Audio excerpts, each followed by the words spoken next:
All right, we are Sports Guys Iowa, and you are in the Peacock Corner. If it's a sport and they play it in Fayette, we're going to talk about it right here. WJR, producer John Gunderson. Everybody say hi to the Alpha Peacock, Mike Schrock. Good afternoon, Mike. Good afternoon, Warren. Hey, what a great Friday, man. Lots going on, lots to talk about today. I'm excited about what has unfolded today.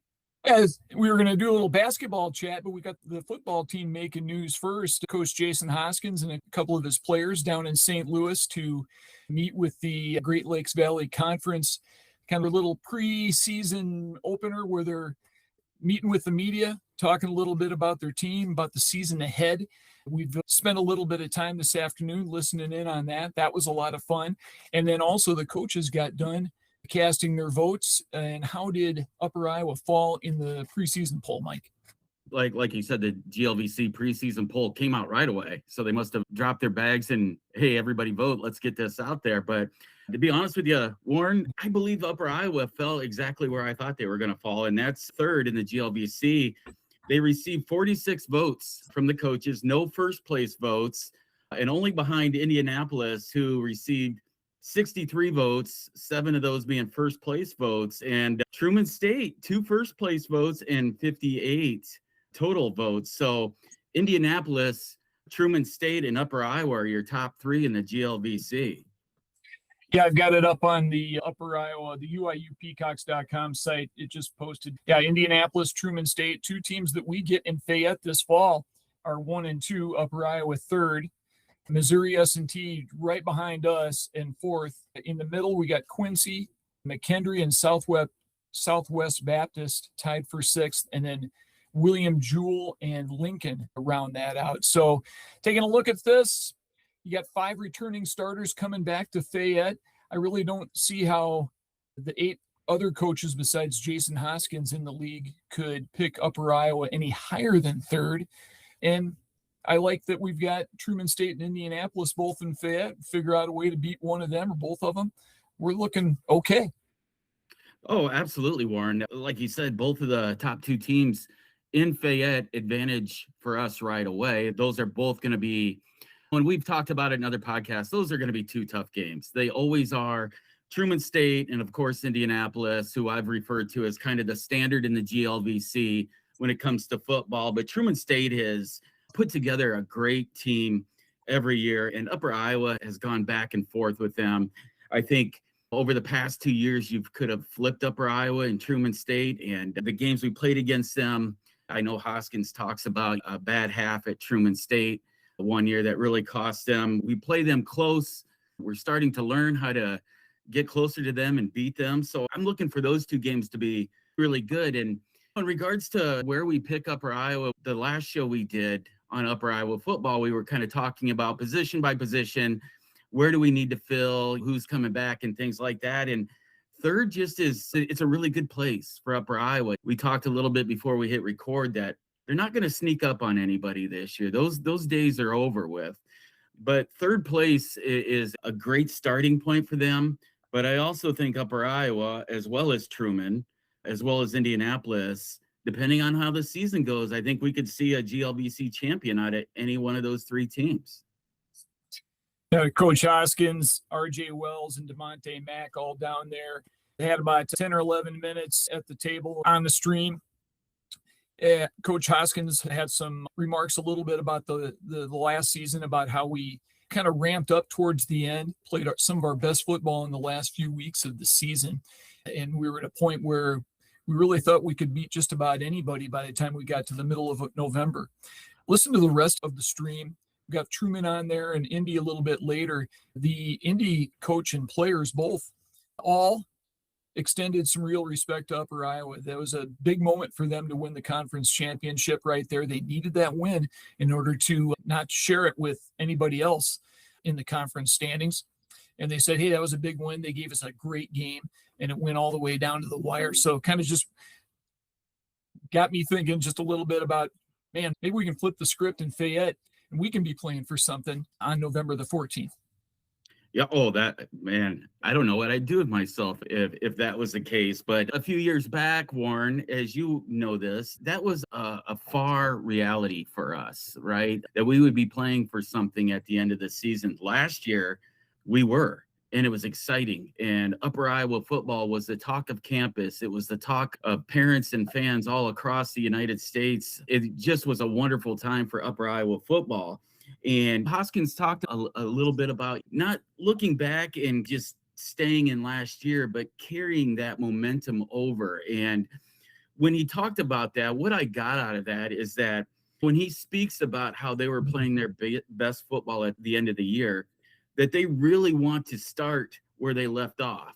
We want to start right away playing really good football, knowing that they've got a lot of positions to kind of fill, some well-named athletes that are no longer with Upper Iowa. Those people need to be replaced.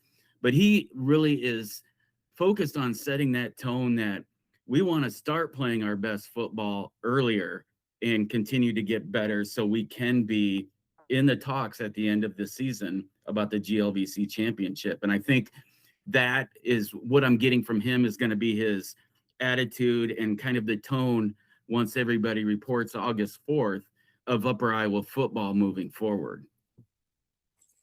So we got, I believe, 19 big practices ahead between August 4th and the first game with the Jamestown Jimmies on August the 29th. So football season is straight ahead. Likewise, volleyball. But it was men's basketball that we were originally having a show for in the first place. The schedule just dropped earlier this week. So let's have a look at that. 16 of the 29 scheduled games are at Dorman Gym. But first, a short trip to Cedar Falls for an exhibition with the UNI Panthers at the McLeod Center on October the 29th. That's a Thursday. Mike, I don't know about you, but if you ask me, it's a good way for both schools to start a season. Oh, man, I loved it last year when we went to Cedar Falls and had that exhibition against the Panthers. Number one, because you a standard in basketball and have been for a long time. Jacobson, who's no longer there, but was there for, I don't know how many years, but it seems like an eternity, has done it's got to be 20 years. Yeah, did a really great job in Cedar Falls of putting together a championship caliber basketball team every year. So to be able to go and even play just an exhibition against one of the top teams in Division I really is helpful to knock the rust off our players, get them some in-game experience. But also, we're not playing the Mike Schrock School of the Blind. We're playing a team that's really good. And I joke about it a little bit, but last year, Cale Reister was a true freshman. His first game ever in college was against UNI. And he had to go knock elbows with those big guys. And so it was great to kind of say, okay, here you are. This is what it's going to be like, and get that out. And that game, I don't want to focus too much on what happened last year. That was a 2-point ball game at halftime. And I know you and I and Coach Jacobson were trying to knock some rust off their guys as well. And then in true UNI fashion, because Jake's such a great coach, he made some second half adjustments and they ran away with it in the second half. But that first half showed us Peacock fans that we've got a pretty good team here that can match up, even if it's just for a half, against one of the top Division I teams. So anytime we get a chance, whether it's you and I, Drake, we've been down to the University of Iowa, the women have, to play exhibitions against them, it's only making us better. So I'm excited that we've got this on the schedule for this year again, and I will definitely be in the McLeod Center to watch that game. By the way, it makes sense for two schools this close together to have a partnership like this and kick the season off this way. And I know that our guys will be ready for that. Now, later that same week, Peacocks will host the GLVC GLIAC Crossover Classic. Games on Friday and Saturday back-to-back in Dorman. They get UW Parkside on Friday and Roosevelt University on Saturday. Mike, good weekend to be in town for the Peacocks. I think we're even playing football that weekend. Yeah, and you know what? I'm gonna throw this out there before we start getting into basketball.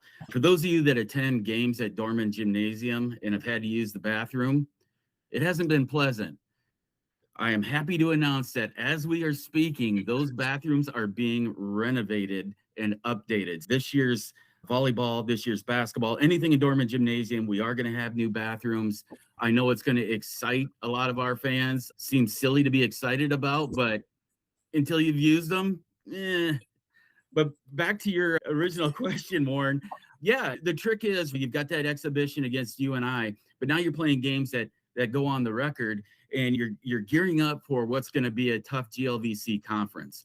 And so you've got to schedule, and this is the trick with all coaches, you've got to schedule teams that are going to test you, that are going to give you a good game, get you in different situations that you're going to face without a doubt in the GLVC conference down the road. And when you bring in somebody like Parkside, you bring in somebody like Roosevelt, those are two teams that do that. They're going to come, they're going to play hard. They're there to win as well because their coach is doing the same thing that Coach Kasperbauer is, and that's trying to prepare the team to make a run at the conference championship. So this has been a great relationship that we've had with these two schools, being able to play good, competitive pre-conference games. And I love the fact that both schools are on our schedule again this year. The opener at Dorman is going to be on Monday night, November 9th, against the Cougars of Sioux Falls, a former conference foe. It'll be the 23rd meeting between these two schools. These guys know how to get to Fayette, Mike. They sure do. And Sioux Falls is one of those teams that I don't want to say sneaks up on you sometimes, but we've had some games with Sioux Falls where they've done some things we didn't expect in Dorman Gymnasium and have really given us some really tough games. Again, playing out of the NSIC, a tough conference in its own right. They're battle tested. They know what it takes. They're familiar with the Peacocks and their style of play. They know what it takes to come into Fayette and get a victory. Likewise, Upper Iowa knows what it takes to prevent that from happening. So that game, I imagine, is going to be high energy, high intensity. It's on a Monday night, so hopefully we can get our community and our big crowd in there. I know the football guys will be coming in after practice and things like that. So that's one of those games where we're going to need the energy in Dorman to be high, like it always is, and I expect a tough battle there. Best game I ever saw while watching on the internet was the last home game in February of 2020, right before COVID. You might have been there for that one, Mike, that it was Sioux Falls was in town. They scored the first 16 points of the game. They were ahead 16-0. And it looked like the Peacocks were just mailing that one in, but they clawed back, got it to 30-30 at halftime. And then Jerice Williams made 30 points in the second half, 26 of them in the last 8 minutes of the game, and they won the game, I think, 75-69. Do you have any recollections of that one? I do, Warren, because at that point, I'm not sure. I can't remember if I was, because we had to broadcast the games wearing masks. So I don't know if that was before that time. I can't remember exactly. But I will say this. The first 16 points that Sioux Falls scored in that game, and we had 0, I was on the phone with the suicide hotline saying, please, Lord, make this better. But then you take... Oh, man, I could talk about Upper Iowa men's basketball forever. And you've got guys like Joe Smolt and Jerice Williams, as you just mentioned. And Jerice went down to the locker room, and he came up a different human being. I don't even think he was human. No. That guy was shooting logo threes and dropping him down. And he was so fun to watch because he has no emotion. But when he came out of that locker room, the killer was in his eyes. And I'm like, oh boy, this is going to get good. And he just started hitting them one after another. And oh, that was fun. That was a fun one. Woo. He did a couple from almost half court. Everything that he threw up went in that second half. That was the most fun I've ever had watching one online. I'd much rather be there. And I wish I'd have been there for that one, but that's the way it goes. Just wanted to make sure you remembered that one. Oh, yeah. Hey, 2 more before Thanksgiving break, and then a busy week of conference play starts right after that. 3 games that week, 2 on the road. Quincy on Monday, the 30th of November. Truman at Dorman 2 nights later, and then back out of the road to St. Louis to play Umsel that Saturday. Peacocks went 4-1 against these 3 a season ago, Mike. Is it too much to ask for a 3-0 start? What say you? Oh, the GLVC on the men's side, as you well know, Warren, is so tough. The teams, they reload rather than rebuild. And every year, you take a team like Quincy, that's going to be that's a tough game, for lack of a better term to say about it. Anytime we go to St. Louis, you have to expect that it's going to be tough. There's this little, I don't want to say rumor, but there's this little belief that Upper Iowa on the men's or the women's side don't get much for calls in St. Louis. Something about the gravitational force from the arch or something. I don't know what it is, but for some reason that whistle doesn't blow for us down there. But it's fair play, because in Fayette, I think the other teams could say the same thing. But when we travel to St. Louis, we haven't figured it out quite yet. And so those games are always a battle. Last year, nobody knew Casey Kasperbauer. They knew of him, but they didn't know his coaching style. And we snuck up on some people last year. They didn't expect him to bring in guys like Trey Lewis and the whole flock of people. They weren't expecting a Kale Reister, things like that. And then, of course, everybody's prepared for Kyle Herntzer.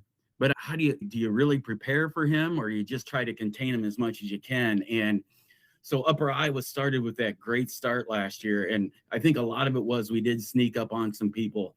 This year, I don't see that happening. I think the games early on, we could go 3-0. But if we do, which I hope we do, I think it's going to be a really tough go for the Peacocks. I think a win down in Upsall on the road would be a big lift, but I think that'll be a big test for us. Now we're going to pause conference games in December for a couple of non-conference ones, including McAllister on Saturday, December the 12th, Crown College the following Monday. Both of those are at Dormant. And then 4 of the next 5 games are at home, all conference games. Lincoln on January the 2nd, that's a Saturday. Maryville the following Monday. Missouri S&T on Saturday the 9th, and Umsel the following Wednesday.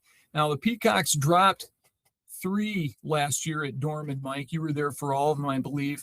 They probably really are going to need all 4 of these if they want to make a run at the title. Do you agree? Oh, absolutely. And one of the things that I've learned about the conference since we've entered the GLVC is every game is important. Every conference game, every home game, every away game, whatever it may be, is important, because what we've seen in the first 3 years that we've been in this conference is coming down to the last few weeks, there's no certainties. You could go from a 5 seed to a 1 seed in a matter of a week because the standings are that close. And so when you talk about these early games or the beginning of the conference, those are games I don't want to say you got to win, but you want to win. So you can build kind of your wins before you get down to the real nitty gritty, till you get down to where you're facing teams that maybe struggled at the beginning, but now have figured it out. You really want to build that resume early in the GLVC. And again, there's no nights off. Regardless of the standings, anybody can beat anybody. And that's really what I love about the GLVC, especially on the men's side, is there's no certainties. I would hate to be the one that has to pick who's going to win the GLVC this year, because I can name about 9 teams that probably could. So to your point, Warren, got to win those early ones. It just helps you in the long run when you get down to the last few weeks before we enter the conference tournament. True story. Now pressing through January, 4 of the next 5 are on the road. Tough stretch coming up here. McKendree on January the 16th, Lincoln the following Wednesday, Maryville on January the 27th, and Rockhurst the following Saturday. I consider this the toughest stretch here as we approach the midpoint of the 20-game conference schedule. They went 1-3 on the road against this set of teams last season. So I think you almost have to find a way to split this quartet of games, Mike. Yeah, and one of the things looking at that and just basing off last year, I'm guessing without even talking to Coach Kasperbauer, he's re-looking at how they travel and what they do on these road stretches. One of the things you don't want to do is you don't want to start off right away with a couple losses, because that tends to carry over. You get your losses, you're on a long bus ride back to Fayette, you have practice, you go to classes for a couple days, and then you're on the road again. That can be a terrible stretch of time for anybody if you've got losses there. Take the other side of it. Let's say you get 1 out of 2, or you get 2 out of 2 wins on that beginning of that road trip. then things are a little bit better. You're feeling good. You came back with 2 victories, go to class, knock this stuff out, have good practices, and then you get on the bus and it's like, okay, we're going to do what we did last time. We're going to eat it this time. We're going to shoot around it this time. It's all about, for me on these big bus trips, it's all about having that mentality and starting off positive and trying to maintain that through the entire trip. And to your point, Warren, if it starts off negative, man, it's hard to get it back up to the positive. So we really want to start off positive in this road trip and hopefully can, like you said, at least get 2 out of 4 or 3 out of 4, whatever it may be. Speaking of bus trips, I've noticed when I was taking a closer look at the schedule and comparing to how it was last year, there were a lot of Thursday, Saturday games. This year, I'm seeing a lot of Wednesday, Saturday. That would take probably kind of that one bus trip and just make a whole loop when you got back-to-back road games. Now it looks like it's 2 trips back and forth to Fayette. It'd be an extra night on the road. Is that kind of how you see it as well? Yeah, and I don't want to confirm this, but what I've been hearing is that they wanted to switch that Thursday game to a Wednesday for academic purposes. What they were finding out is I think kids were missing a lot of class, and they're trying to take away from that because they are student athletes, and eventually they're not going to play basketball anymore and have to join us schmucks in the real world. They wanted them to be able to have that class time. I see positive and negative there. When you do the Thursday, Saturday, you're able to put together these trips where you hit this school and then you just go right to the next school. Now we're going to be coming back. Bus ride there, play the game, bus ride back, go to class, bus ride to the next game. The cost of that may not be great, but we'll see. We'll see how Upper Iowa handles it. And maybe it is the GLVC really focuses on this student athlete experience, which I love. And so if this provides a better student athlete experience for all athletes in the GLVC, then I'm totally for it. Yep, same. If it's all about the academic rigor and driving out a better experience for the athletes, then I'm on board as well. February is the home stretch with 4 of the 7 games at Dorman. Illinois Springfield on Wednesday, February the 3rd, Southwest Baptist that Saturday, and then Quincy 11 days later on the 17th. Finally, Senior Day against Lewis on Saturday the 27th. Now, Mike, Southwest Baptist and Quincy are responsible for 2 of the Peacock's 3 home losses. As I recall, and I reviewed the stats from those games, the Peacocks could not throw it in the ocean in either of those games. I have a feeling if we can just shoot it somewhere in the 40-45% range, we should be able to take care of both of those teams at Dorman. Do you agree? Yeah, absolutely. And I remember those 2 games vividly, and that was the case. We were chucking shots up there, and for some reason, I think at one point I even looked at the play-by-play guy, Luke Hansen, and said, are those rims regulation? Did we switch those out or something? But no, we couldn't hit a shot to save our lives and nothing would fall. And it was one of those nights for both of those teams. And you just can't have those nights against those kind of teams because they eat that up. And pretty soon you're in a deficit that seems like you're never going to get out of. And unfortunately, the Peacocks never did. But what I really love about February is that's kind of the home stretch leading up to the GLVC tournament.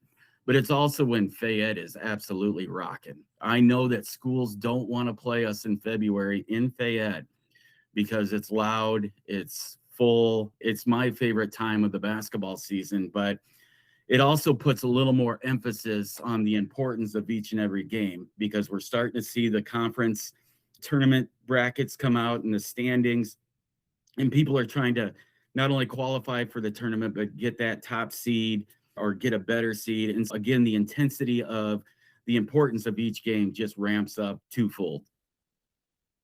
Now, you brought up the Great Lakes Valley Conference tournament. That this year it's going to be on March 4th through the 7th in St. Louis. The Peacocks qualified for that tournament last year, but lost to William Jewell 79-67 in the 2-7 game. Start talking about what a step forward would look like for Casey Casper Bauer's squad. What do you think is the key to taking a step forward this year? Boy, that is a good question. The Peacocks have done enough in Casper Bauer's first year to qualify. You want to get to the tournament. That's the That's the goal. And I think that was I don't want to say I think that was their goal, but getting to the tournament was important to them. Because, little sidebar here, if you've never been to the GLVC men's or women's basketball tournament, you got to go. It is fantastic. It is fantastic basketball all weekend. And and when teams get into the tournament, crazy things happen. Anybody can beat anybody. Everybody's record is 0-0. And anyway, it's fantastic. I enjoy it. I love it. I go every year. But for Casper Bauer this year and his squad, it's going to be about winning getting past the first round.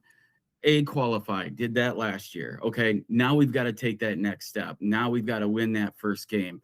And then eventually the goal, whether it be this year or maybe another year down the road, is we want to be that tournament champion. That's something that Upper Iowa hasn't done in the GLVC yet, is won the tournament. And I know that we feel confident that we have a squad that can do that. I feel confident that we've got the coaching staff.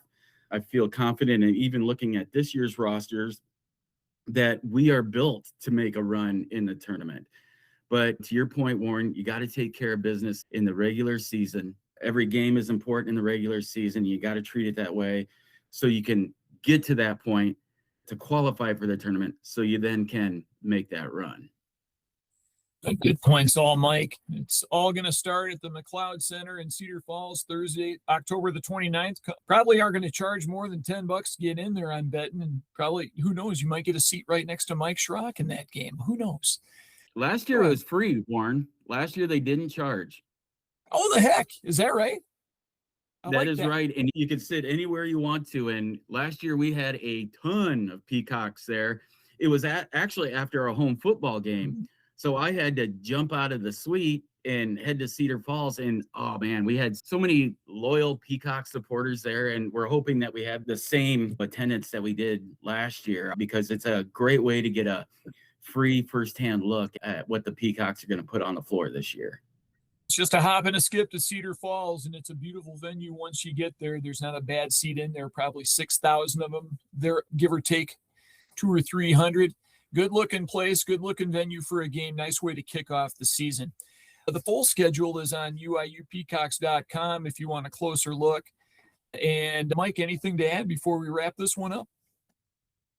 I talked a little bit earlier about the bathroom renovations at Dorman, which I know people are going to hear this and they're going to be so excited. But I've got one other thing that I want to just chat about quick in regards to men's and women's basketball and renovations. For the seasons moving forward, men's and women's basketball will actually have their own film room.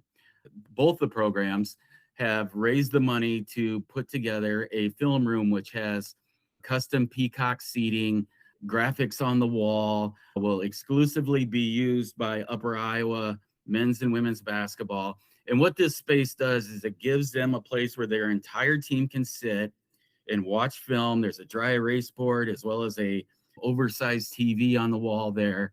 Watch and review film. And we're a D2 school that's going somewhere kind of look. And just to kind of give you a little, what were we doing before? I believe the women's basketball team was watching film down in their locker room, which meant some of the girls had to sit on the floor. And the men's basketball team would roll a TV like in 5th grade social studies class, roll it in on a big cart, and they would sit on the bleachers and watch film there. And it was so goofy to see them doing that. And this is a vision from, I believe Brooks McCowan started it. Casey Casper Bauer has taken the reins with that, along with head coach Justin Moss of the women's team. They put together the fundraising. Peacock supporter came out in droves, and this room is going to be done and finished by the time we tip off. So really excited about that for our program. And yeah, nothing but good things in Fayette. We only break the big news here at the Peacock Corner. So you've got the 411 on the bathroom remodel and all the rest. So good inside information from the Alpha Peacock, Mike Schrock. That's why we pay you the big bucks, Mike. Well done. And I think that's all we have for today. Thanks for tuning in. Hope you liked it. For producer John Gunderson and the Alpha Peacock, Mike Schrock, I'm Warren. See you next time.